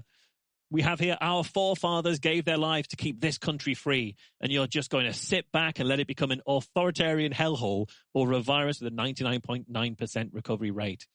I don't think they appreciate how bad a 99.9% recovery rate is. That's a terrific number of dead people. Yes. Yeah. If everyone gets a virus with a 99.9% coverage, that's hundreds of thousands dead. Yeah, 680,000 people in the UK would die if everybody got a 99.9% recoverable virus. Per year as well, per year that would be. Yeah. And no, they're not going to sit back and let this country become an authoritarian hellhole. They're going to wait and then vote the same people back in who did it in the first place. That's what they're going to do. They're going to actively drive it. Are you going to be able to look your children and grandchildren in the eye and tell them that you were too lazy or scared to fight for their right to grow up in a free society? I mean, they're going to feel quite stupid in like a year and a bit, aren't they, when things have pretty much settled down? No, I don't think so. No, I don't think they'll have that. I mean, you could say that, but at the same time, they're putting out statements like people in 1940s Germany didn't realize they'd been brainwashed by the media and the government either. We're just like that. We're living under a Nazi regime currently. Take up the white rose burden. Sick until proven healthy is no less tyrannical than guilty until proven innocent. Honestly, I'm not all that bothered by that statement. I think that's fair. I think as much as Alice has intimated, the idea of vaccine passports is something that I'm not really on board with because it creates a two-tier system. I totally agree, although sick until proven healthy is just quarantine. That is what quarantine means. That is just the idea, the concept of quarantine. Like, the opposite of that is letting the guy on the ship back in rather than leaving him outside after he'd been face-hugged. And the other thing about sick until proven healthy is that obviously that is a short-term measure. That's not something that we're going to be living with for the rest of our lives. Yeah, exactly. If you've ever wondered how millions of ordinary, decent people stood by and watched Germany descend into fascism, hey, at least you know now. I mean, I knew anyway. I'd read history books. Yeah, well, a lot of these people haven't read history books, and that's why they compare themselves to the White Rose during Nazi Germany. And we have Archer back, but this time he's got glasses on. And his quiff is going down into a little curl on his head instead of like a Superman curl. Ooh. The obedient always think themselves as virtuous rather than cowardly, which I think is a deeply ironic statement when they're comparing themselves to the freedom fighters who fought the Nazis for standing up to public health measures. This is the ultimate virtue signaling. This is virtue stickering. They're going out and putting their virtue on stickers. And then we have, it's no surprise that this then leads us into not just COVID stuff, but other stuff as well. So, for example, the incremental steps to total enslavement. It starts with no mask, no entry. Then it becomes no vax, no entry. And then it becomes no chip, no entry. There is no fucking chip. There is no chip. There isn't a chip. The chip is coming, Mike. I saw a video the other day, which I really enjoyed, which was some guy who was a US Army veteran talking about how funny he finds the government is trying to microchip us thing. Because he said, when we were out in Afghanistan, we had every GPS tracking technology in the world available to us. We wore GPS trackers. The trucks had GPS trackers. Everything had. They could not fucking find us. Yeah. Could they bollocks find us? Anywhere we went, anywhere we were, they couldn't find us. The tracking technology, people, they think that a tiny microscopic chip in a vaccine is going to be able to identify. Is it fuck? Well, this is the incremental steps to total enslavement. Total enslavement, Mike. Bear in mind it's total enslavement. So, here's one. Resist the new normal. They quite like this theme, so they went with resist the Great Reset and resist the New World Order. I mean, I've never been impressed with their songs, to be honest. Nothing can stop the great awakening of humanity, so we're going QAnon here as well. We've got another new font as well. This time it's weird brush strokes instead of paint splatter. And then here's some other stickers. So 5G, Internet of Things, Big Pharma enslavement. How many fonts are on that one? What annoyed me was this reminds me a lot of the 1023 shirt. I'm pretty confident that is the 1023 font. It's the same font. It is the same font. That one, it's the same font as 1023. It is the 1023 font. But beware of Big Brother surveillance, constant data collection, a formidable weapon, and population control. That's part of the White Rose agenda. What's that middle font? What? The danger to human health and constant data collection. I can't recognise fonts. I mean, I said you could describe it. We're not going to go down to identifying the font we're looking at. I don't think that's going to be interesting. That's really readable. That's Comic Sans level of readable. We have here, look up, geoengineering is real, spraying aluminium and barium, no natural weather. Geoengineering and chemtrail stuff here. Yeah. It talks about the master plan, Event 201, the Great Reset. This is all straight in the conspiracy theory bucket of all the different things. 5G kill grid. We're not even talking about COVID anymore. We've just gone straight. This is just straight up conspiracy material now. Absolutely. Here's a lovely one. Media hypnosis with a picture of a TV with a hypnotizing circle in it. Watching TV places you into an alpha brainwave state in 90 seconds. A hypnotist used the same brainwave pattern to implant suggestions. Mike, do you want to explain some of what's wrong there? I mean, it's bollocks is what's wrong with it. I mean, so therapeutic hypnosis is a thing, from what I understand. But, I mean, that's not how it fucking works. It's really hard to get your brain into an alpha brainwave state. We had to do it once for a physiology practical where we, like, connected electrodes to it, and you had to try and, like, get your brain into that. Really fucking hard. Did you try watching TV? Because that can achieve it in 90 seconds. And a hypnotist used it to implant suggestions. You know, none of this is true. Hypnotists don't implant those kind of suggestions. Depends what's on the telly as well, doesn't it? I've been watching Better Call Saul recently, and that's really slow. It probably puts me into an alpha state in about 90 seconds. So I'll just read this one out. Every person who is submitted to the experimental injection has placed another brick in the wall of the open-air biosecurity prison we are building around ourselves and our children. This is the level of paranoia that we're dealing with. So you got two guys here, cartoon guys in conversation, looking pensive. Can you believe those mask wearers? This is how many words they try and cram onto an A6 sticker. Can you believe these mask wearers still haven't figured out that none of this is about protecting them from a virus? And the plan all along was to reduce them to a state of perpetual fear so that they'll keep surrendering their freedoms to power-hungry politicians in exchange for the illusion of protection, which is really just the rollout of a dystopian, AI-controlled, total surveillance smart grid known as the New World Order. Can you believe that, Mike? Can you believe that? They haven't figured that out? They've got all that writing on a small sticker. Half of the sticker is given up to the picture of the two guys, and another sixth of the sticker to their brought to you by the White Rose and Telegram thing. And the rest of that writing is on the remaining fraction of the tiny sticker. The remaining sort of 40% of an A6 sticker is all crammed in on all that. And then the last category I want to go into is the kind of what point do they think they were making? So first of all, they've got these ones, which are these are versions of the UK government adverts. They sort of look into his eyes and tell him you really needed to have that extra beer or whatever it was. And they've tried to echo that. So they've got a lot of very distressed looking people, which are just gone stock photos of distressed people. Three crying children and an exaggerated crying woman. Yeah, I mean, I imagine if I was to Google crying lady on iStock, that's the first thing that would show up. And it's look into his eyes and tell him why he's homeless now.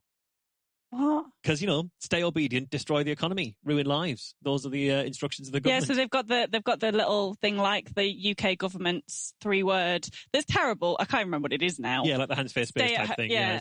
Protect the NHS, that kind of thing, yeah. Fuck knows what it is at the minute. Save lives, yeah. In that, well, it's normally yellow and black thingy, but it's all in black and white. Stay obedient, destroy economy, ruin lives. It's ludicrous. There's a tiny crying baby. Look into her eyes and tell her why she has no future.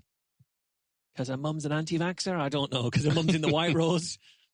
Look him in the eyes and tell him why his father committed suicide.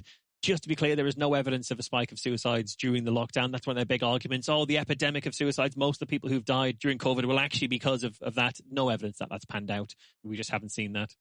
And look in her eyes and tell her why she can no longer feed her kids. Ooh, big scaremongering stuff. I mean, she looks like she's chopping onions. That's probably why. She actually is feeding her kids. So this goes in the kind of what point are they trying to make? It's the statement, any business that puts a roof over someone's head or food in someone's belly is an essential business. So, one, I don't know that many people who disagree with that, apart from the people who are using this to argue that Wetherspoons should be open and that their local gym shouldn't be shut. That's what this is. It's Liverpool against the gym lockdown. And hotels were still available for people who didn't have homes but were living long-term in hotels. You could still use hotels for that purpose. Takeaways were still open. Restaurants couldn't be to eat inside, but they could do takeaway. Food supermarkets, food markets of any sort were all still open. Food banks were still open. Yeah. All of these things were still open. They were considered essential business. If anyone started this pandemic, it probably wasn't the New World Order so much as Deliveroo. We have this one here, which is the ascent of man from monkey to various different forms of man up to man, and at the end, to a sheep with a mask on. That's the next stage of human evolution. But that's said by the people who are getting their information from stickers on lampposts. Like, you can't accuse everyone of just being following sheep when you're sticking your stickers everywhere and following those. You have all these masked faces watching the TV, and there's a picture of a coronavirus in a hypnotic swirl in the middle. If you tell a lie big enough and keep repeating it, people will eventually come to believe it. I don't think the people watching that TV are socially distant there. That's a problem. There's 18 folks there watching one TV. What I love about this one, if you tell a lie big enough and keep repeating it, people eventually come to believe it. Bear in mind, what the White Rose are doing is saying, put stickers on every lamppost that people will see constantly until they believe there's a massive global conspiracy to destroy the economy and institute a new world order. That's exactly what they're doing. Repeat it often enough. Here's one. You have a doctor, a very young-looking doctor, is it Archer again? He's holding up a piece of paper that says grow a pair on it, and it says, you wear a face mask to avoid any hassle. Here's a prescription for a pair of balls. Lovely. Just to be clear, that's not a prescription. No, that's not how it works. That's an instruction. It's not a prescription. That's not how prescriptions work. It's not even signed. There's no pharmacy in the world accepting that. And even if they did, they couldn't give you a pair of balls. They don't keep them in. They'd have to order some. Grow them. Well, yeah, I don't know how you prescribe the growth of a thing. No. It's a frustrating thing as well, is the idea of... Are they going to give you some seeds? Some testicle seeds? They might do testicle seeds. Is that what the prescription is? It might well be. It's very much part of that very masculine narrative as well, is equating the possession of testicles to being forthright and standing up for yourself and so on. And it's a phrase that I don't particularly like, and a phrase that I like to try and avoid. Yeah. Is the phrase grow a pair to mean a synonym of, or man up is the other one, as a synonym of stand up for yourself and, try and be more assertive. And if that's the best argument they've got against following public health measures, just man up, just, grow a pair and stand up. You can't stand up to the virus. The virus is not going to respect your masculinity. We have this, I hope you're all enjoying week 271 of 3 weeks to flatten the curve. I mean, sometimes you see stuff like that. It's quite amusing, but it was like policies change. We had a policy of 3 weeks to flatten the curve. We realised that wasn't enough. We came up with a new policy. Also, I'll just be clear, 271 weeks ago was 2016. So we definitely did not start that long ago. That's factually incorrect. That's not the point. And we have here, in a real pandemic, people wouldn't be arguing about whether it's real or not. They're the ones doing the arguing. I know, it's brilliant. I love this one. The fact that I don't believe in something proves it isn't real. That's this argument. I am proof that this isn't real. And, we have here, live in fear. It makes you easier to control. That's not a bad font. It's a good font. It looks like Live Aid. Much more readable than the previous ones. It would be better if it wasn't all in uppercase, but it's much better than the paint spatter or paintbrush stroke. But we have live in fear. It makes you easier to control. Again, this is the people trying to persuade you that the government, big business and Bill Gates want to put a microchip in you and or kill you. They're the ones saying don't live in fear. I'd rather get called an anti-vaxxer than be complicit in a genocide. I think I agree with that. I would rather be called an anti-vaxxer than be complicit in a genocide as well. Yeah, absolutely. But they're also the ones prolonging a pandemic that is killing thousands of people. So if they're really worried about genocide and mass death, they should probably think about what they're doing in that kind of way. We have here a newsreader, very smug-looking newsreader. Good evening. It's 6:00, and here's what we want you to think. Says the people putting stickers on lampposts and expecting us to get their information from Telegram channels. You are giving us what you want us to believe. That's what this sticker actually is. And that newsreader's microphone's not plugged into anything, so that's not gonna go over well. No, that's true. Thinking for yourself is too much hard work, this one says. Blindly trust the media and the government instead. Yep. It's literally one or the other. There's no middle ground there. You've got to either think for yourself or blindly trust the government. There's no middle ground at all. Says the group of people who are putting stickers that they didn't write with facts they didn't check on lampposts that they want people to believe. But, think for yourself. And the final one, which I think is the perfect encapsulating of the irony of all of this, it says, years from now, people look back at this time and many will hang their heads in shame as they remember the evil they went along with and the heroes they ridiculed. You're making our points for us, the White Rose. So that is the introduction to the White Rose. That's what the White Rose is all about, coming to a lamppost near you. And I will say, as you can see, there's a QR code on there and there's a Telegram channel on there. And obviously I joined the White Rose Telegram channel and have been monitoring it for the last month. And I'll tell you all about that on the next show. When it comes to coronavirus, sticking with the theme, there have been an awful lot of discussions about sex. In the UK, for parts of the last year and a bit, those who are not in monogamous cohabiting relationships or monogamous relationships where one of the partners live alone following the formation of a support bubble have essentially been unable to have sex with one or all of their new or existing sexual partners. It's hard caveating for, to not be mononormative. It is, but I appreciate the effort, Alice. That's good. Just say anyone. They haven't been able to have sex with anyone. Well, no, but it's more complicated than that. More complicated. It wouldn't be a total exaggeration, be a slight exaggeration, but not a total exaggeration to say that sex has been illegal for some people in parts of the last year. certainly indoor sex has been illegal for parts of the last year. Isn't outdoor sex illegal generally? Well, public indecency is illegal. I think you can have sex outside as long as no one sees you. There you go, listeners. There's advice from Alice. Don't take legal advice from a podcast. Unfortunately, while that has been a topic for discussion frequently among those most affected, it's not like the discussion has actually led to any adjustment in the rules to help people in non-monogamous or polyamorous relationships, or those who are single or in casual or new relationships. Still, for well over a year, a large chunk of the population have not been able to have any kind of intimacy with somebody who they're not in a cohabiting relationship with. And that's a problem, because what has happened, and because obviously I am polyamorous and I know other people in the polyamorous community. Some people I'm quite good friends with, some people I'm not quite good friends with, but some of the people are going out and bending and breaking the rules because the rules aren't set up for their particular circumstance. So they're like, all right, well, I'll just do it my own way then, which is not great. And I would prefer those people weren't doing that. But in the absence of, when the rules are set up not for your lifestyle, they felt like they've had no alternative but to say, well, the rules don't cover anything that I do, so I'm going to have to just kind of, wing it and make a decision, as things arise. And hopefully people are making reasonable decisions based in scientifically what is the lowest possible risk it can be. But when you don't give people guidance on something, then you're trusting them to make that decision for themselves. And you've seen how some people can exist in the world thinking the virus doesn't exist at all, let alone trying to manage risks. Aside from that conversation to do with coronavirus and sex, there have also, of course, been plenty of, I'm sure, largely unwanted and uninformed discussions around lockdown-related baby booms.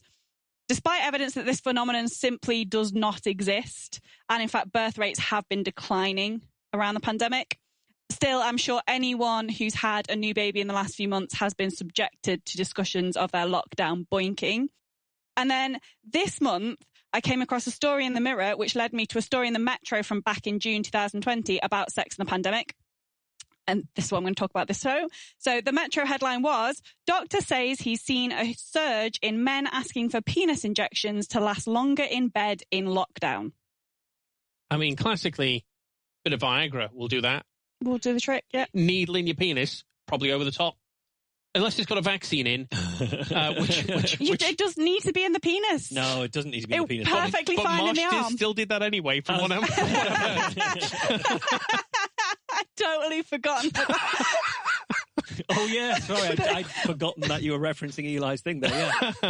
No, that is absolutely true. And there will be a subset of our listeners who will know about that, and another subset of our listeners who don't. But let's not explain it.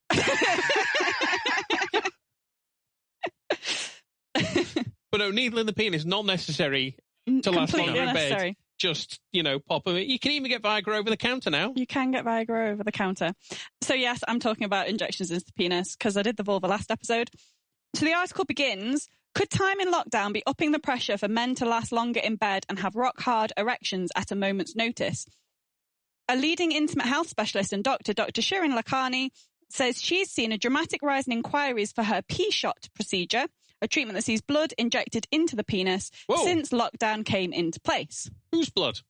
The patient's blood. What, so they whip it out of one bit and pop it in the other? Isn't that, but circulation, you may as well take it out of one arm and put it in the other. It's not actually blood that they're injecting. It's the plasma that they extract from the blood and then inject it. It's the classic woo, let's centrifuge your blood and put the platelets somewhere else. It's penis doping is what it is. Penis doping. The thing is, she said she's experienced a dramatic rise, and I believe that's the purpose of the shot to begin with. But if she was getting no requests for it previously and then got one request, that is a dramatic rise. I don't know if I've got this quote here, but I think she said in the article that she was getting 5 a day now. I don't think that's true. Vegetables? People inquiring about injections into their penis. Right. Are some of those inquiries, why the fuck would you do an injection to my penis? Because I think that counts as an inquiry. The article continues, she reckons this may be down to all the stress of the pandemic, from lost income to health-related anxieties, causing erectile issues and other struggles in bed, along with dips in sex drives. But she also believes that all the time cooped up at home might allow previously hidden sexual issues to become apparent to the person's partner.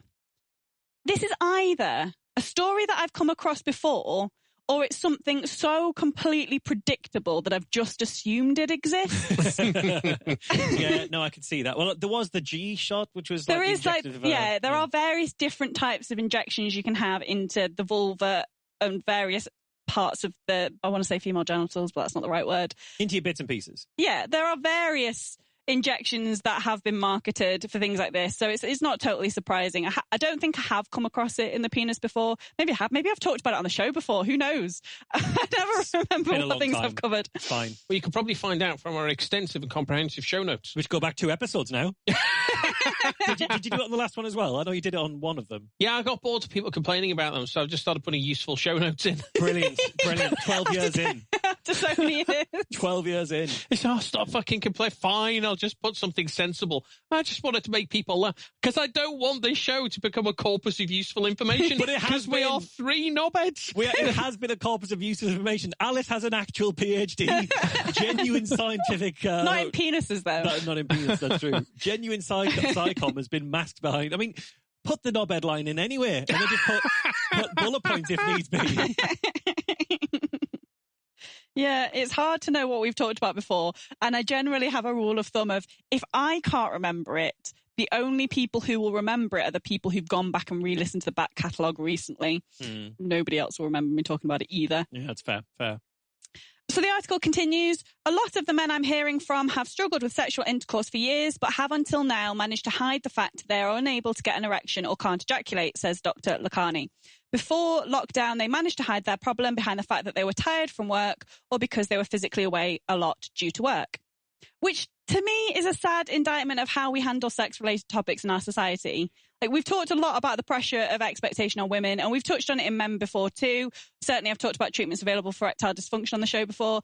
But I think this quote really says a lot, that there are men prepared to adjust their entire lives, the implication here that they avoid sex entirely, or pay £1,200 on having blood injected into their penis, rather than talk to their partners about the difficulties they're having either with getting an erection or with ejaculating. Like, that quote itself should be astonishing to people, and yet it's just... But even then, the quote itself is also sort of feeding that stigma a bit further. It is, yes, of course. It is saying that, you know, this is a thing you should hide, or you should spend over £1,000 on blood injections into your penis. If there's one thing the women's wellness industry does help with, not that it's enough to mitigate its many, many issues, it's getting people to talk about personal issues. And over the years, it's become well established that women can find it difficult to orgasm and that is okay. And in the last episode, we talked about an entire cult around masturbation that was not goal-oriented and did not necessarily lead to climax. But for men, and particularly men who have penises, it is such a taboo topic that it's still considered a joke. Which brings me back to the Mirror article. So the Mirror article was from 2 weeks ago and referred to a segment on This Morning with Philip Schofield and Holly Willoughby, who were talking to Dr. Sarah Kayat about how the P-shot might enhance erections and libido for people who receive it. And of course, the presenters descended into their characteristic fit of giggles, and the segment ended pretty promptly. And that in itself was newsworthy, that Holly and Phil started giggling again on the TV about penis injections. That's the entirety of the story, is that they started giggling about penis injections. Yeah, ironically causing the segment to end prematurely. If only they'd been able to do something to inject some life into the segment, etc. The doctor starts talking about the need for bigger studies, that the current studies are quite small and we need bigger studies. They, of course, start giggling and then say, okay, we'll stop it there then. It's like, okay, so this is the point that might be interesting information for people. So this is a time to mention difficulty getting erections and ejaculating is completely normal. Just like for people with vaginas who struggle to climax, it can be related to a whole range of things, including stress, medication, alcohol, depression, anxiety, and tiredness. It can be a sign of a health concern. So like for most things, if you notice a change in what is normal for you, it's worth getting checked out. But for some people, it's just a little more challenging to get an erection and or climax. What doesn't help is making it such a taboo topic that people feel the need to avoid sex entirely just to avoid discussing the issue. That pressure is almost certainly going to make getting an erection and or orgasming even harder. But what about the P-shot? Is that the answer for some people? So it seems to vary massively from clinic to clinic, but broadly, most of them take blood from the patient, spin out the platelet-rich plasma using a centrifuge, and then inject that into the penis. I have yet to see an example of any clinic talking about platelet-rich plasma, full stop, that isn't bollocks. Really? For me, that feels like such a red flag for woo. And I don't think it necessarily is. I think there are studies, and we'll come to some of them later, looking at using platelet-rich plasma for particular health concerns, but clinics offering it currently pre those studies being completed, I haven't seen any that aren't. It's funny, we just published a piece to The Skeptic talking about when microbes were first discovered and how there were lots of quacks at the time who came in with a lot of kind of quack treatments based on that idea, and it was going ahead of the science. And that piece was being used as a parallel to draw with stem cell clinics. We've discovered stem cells, and suddenly quacks rush off and go, we've got stem cells everywhere, inject them into your heel, we'll cure your eyeballs, and all this kind of stuff, when actually the science wasn't quite there. And it sounds like a very similar thing with platelets. There's scientists out there figuring out what this is good for, meanwhile there's people selling it. Just randomly injecting it into people. And, you know, we see this in the vampire facials, that's the platelet-rich plasma being injected into the face. You kind of see it in all sorts of things. There's sports people who have it injected into their joints to help them heal faster. There's all sorts of different injections. We've talked about it before, like the woo crowd jump on any word. We see it with, they'll claim that their anti-cancer treatments are immunotherapy because it modifies the immune system when, you know, that's not what immunotherapy... Everything was antioxidant. Everything's quantum. Yeah. They always jump on it. And how long is this injection meant to last? 6 months. 6 months? Bloody hell, that is I see. Are you just meant to have a perpetual erection for 6 months? That's what Philip Schofield asked. Because the only way that I can think that this works is that by legitimately actually mechanically injecting more fluid into the penis. Hydraulically. Indeed, yes. No, so that's not the theory that people give. So the theory is that it allows, they talk about regeneration of the tissue. So the theory is if your erectile issues, and this is one thing that's missing from all of the marketing and all of the conversations about it, but they will say, you know, it's improving the tissue in the penis, but what they're not saying, but has to be the consequence, is this is only going to work if you have erectile issues that are related specifically to a problem with the penis itself, yes, with the tissue inside the penis itself, rather than it being related to stress or blocked blood vessels, or, you know, diabetes, or many of the other many reasons why people have difficulties with erections.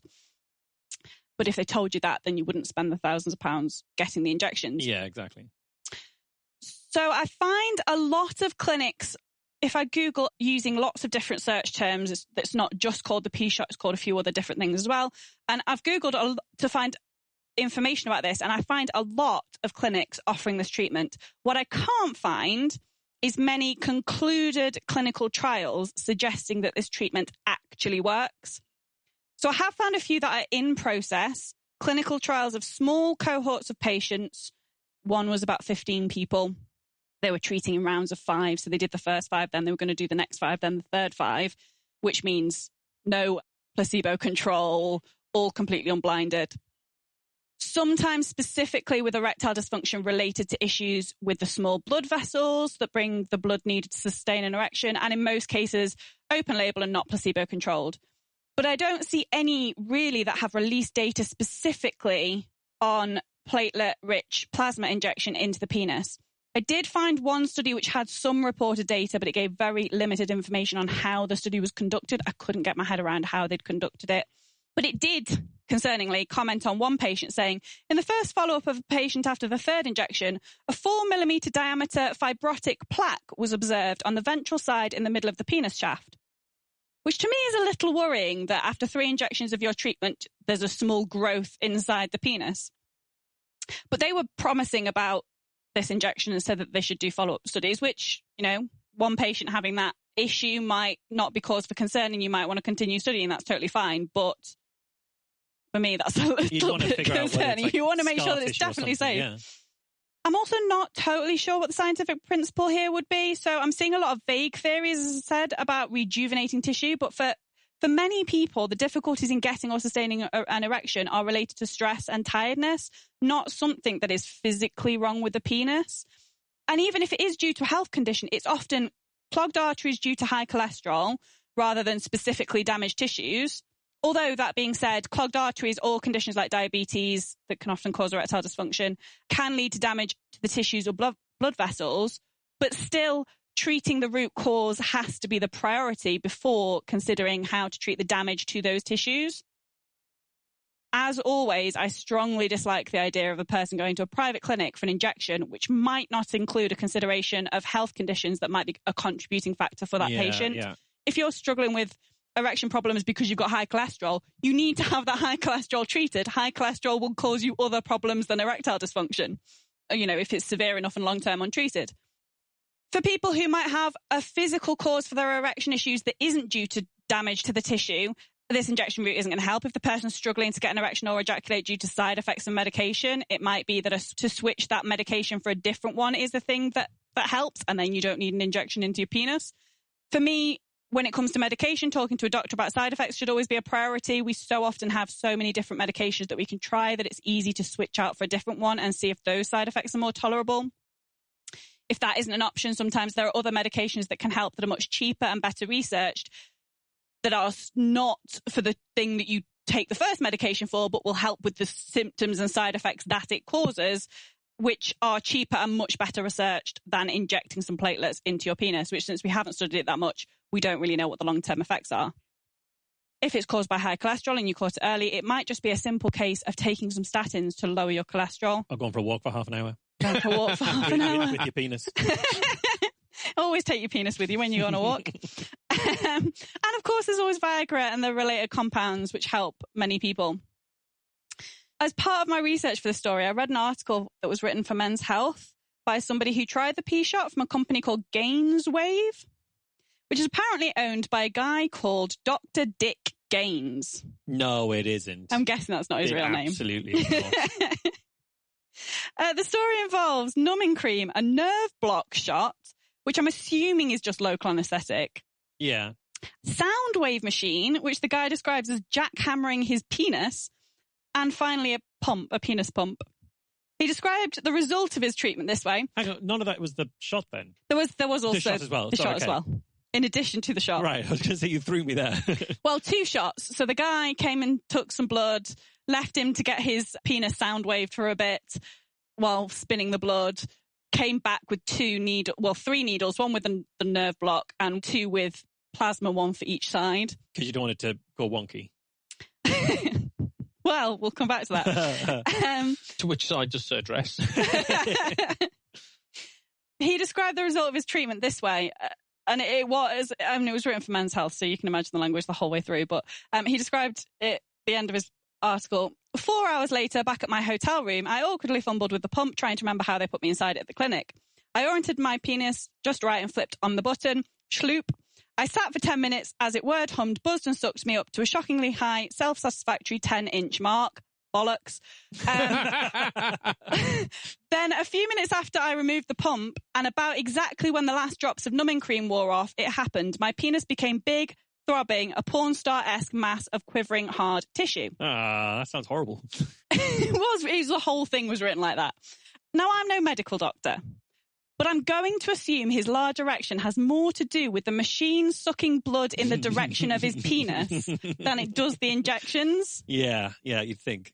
In fact, the NHS website says on the page about erectile dysfunction, vacuum pumps encourage blood to flow to the penis, causing an erection. They work for most men and can be used if medicine is not suitable or does not work. They're not always available on the NHS. Speak to a doctor about where to get a vacuum pump. So this is something that is available for some people to use if it's important that you get an erection for whatever sexual activity you're taking part in. You can use the pump immediately before having sex. It will give you an erection. So I'm guessing the pump did it for him rather than the injections. Yeah. But similarly, any anecdotal benefit from these sorts of treatments could be a form of placebo effect of sorts. So we know that in a lot of cases... I love the way you made a gesture to Mike. He's like, calm down. Settle down. Boy. Whoa. We know that in a lot of cases, difficulty with erection or climax, and climax both in people with penises and vaginas, come from the brain and not an actual physical effect. You struggle to get an erection one time, you worry your sexual partner will be offended, and society tells you that people with penises find it really easy to be horny all the time, and it's super embarrassing if you struggle, so it becomes a big deal. The next time you go to have sex, you get worried about it, maybe so worried that you can't even focus on the sexy time you're having, and you struggle again. Suddenly you're making excuses not to have fun with a partner because you're worried it'll lead to the kind of sex that has an expectation of an erect penis, which is not all sex, but let's save that rant for another day. And then you're on a path of stress and anxiety that makes it near impossible to get an erection. Maybe in those cases, seeing someone who tells you that they have the cure helps your brain get past that anxiety block and you see an improvement. And it's not the injection that helped, it's just that somebody told you that they could treat it.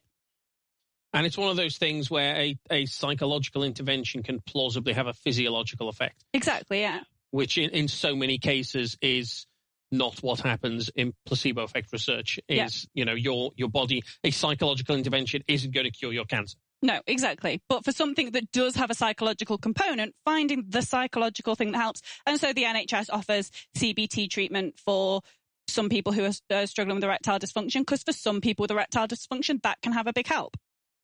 But it just as easily, you could put so much pressure on that being the answer that if you don't notice any effect, you then feel worse and it perpetuates the problem. So I'm not all saying that these clinics offering these injections are doing any sort of good. Especially for the money involved. I mean, Jesus.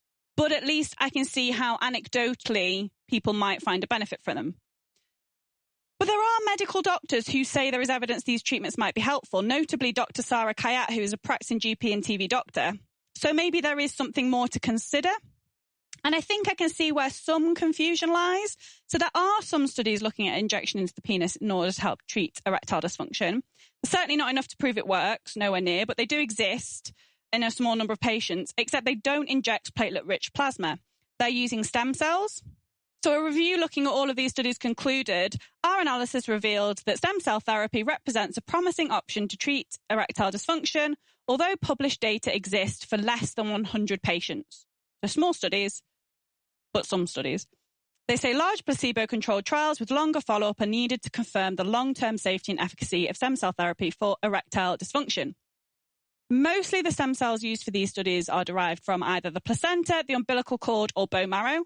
This isn't a simple take your own blood, spin it out and inject it back in sort of treatment, which, you know, these big clinics, it's easy for them to provide that because all they need to do is buy a centrifuge and then you come with everything they need. They don't need to buy any stem cells or look after any stem cells. And from scientific principle, the theory again has to be related specifically to erectile dysfunction, which has a physical cause related to the penis and not medication, tiredness, alcohol, stress, depression, or anxiety, or any of the other causes of erectile dysfunction, or even things like diabetes and high cholesterol, which predominantly are affecting blood flow. The study also looked at patients with a condition called Peyronie's disease, which is curvature of the penis when erect, which might be caused by scar tissue from injury while erect, and is usually associated with the formation of a plaque on the side of the penis, which then reminds me of the study I mentioned earlier, which found a plaque in the penis once the person was treated with 3 injections. Peyronie's disease is largely fine for most people. Most people have no symptoms, totally fine. They just have a curve in the penis when they're erect, and that's largely not a problem for most people. But it can be associated with pain, and in very severe cases can require surgery to help alleviate that pain. So I wouldn't want to go down the route of a treatment that might cause plaques that might be associated with a painful condition, even if it's only in a small number of patients. We need to know if there is actually a risk of that, and I don't think we've done enough studies to know that yet. Ultimately, I think it's always useful to talk about these topics widely, and it's great that there's studies into novel treatments for erectile difficulties. It's important to distinguish between what is a true erectile difficulty and what might just be a few weeks of struggle when you're particularly stressed, like in a global pandemic. But either way, if you're worried, get it checked out by an actual doctor. But I don't think the answer is to spend a lot of money getting your penis injected with your own platelets. We really don't know much about the long-term safety of this, and nor do we know if it will even work.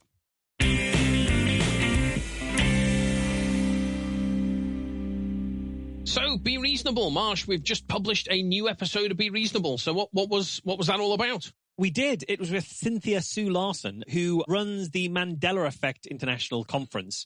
And it was all about what the Mandela Effect is, or what she believes the Mandela Effect is, what quantum jumping is in time, and why people think stuff happened in the past that didn't actually happen in the past.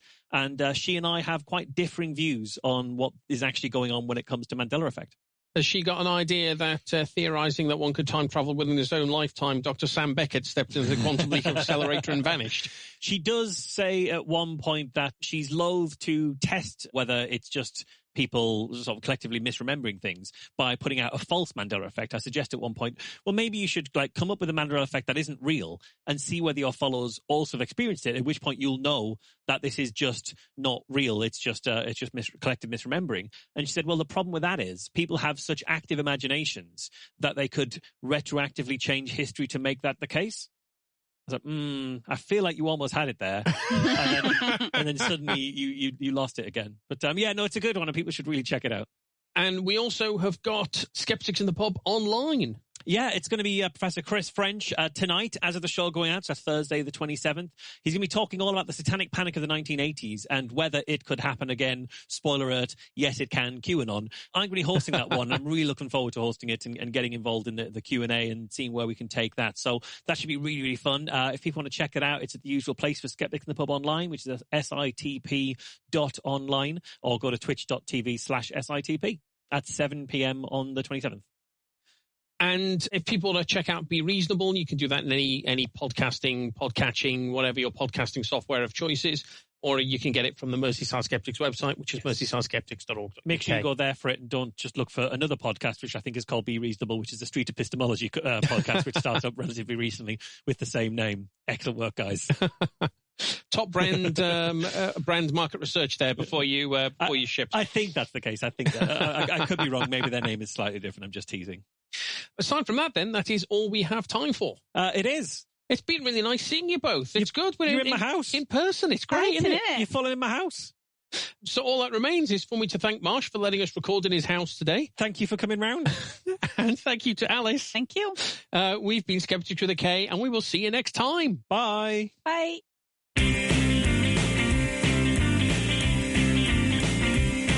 Skeptics with a K is a production of the Merseyside Skeptics Society. For more information, visit our website www.merseysideskeptics.org.uk or email podcast@merseysideskeptics.org.uk.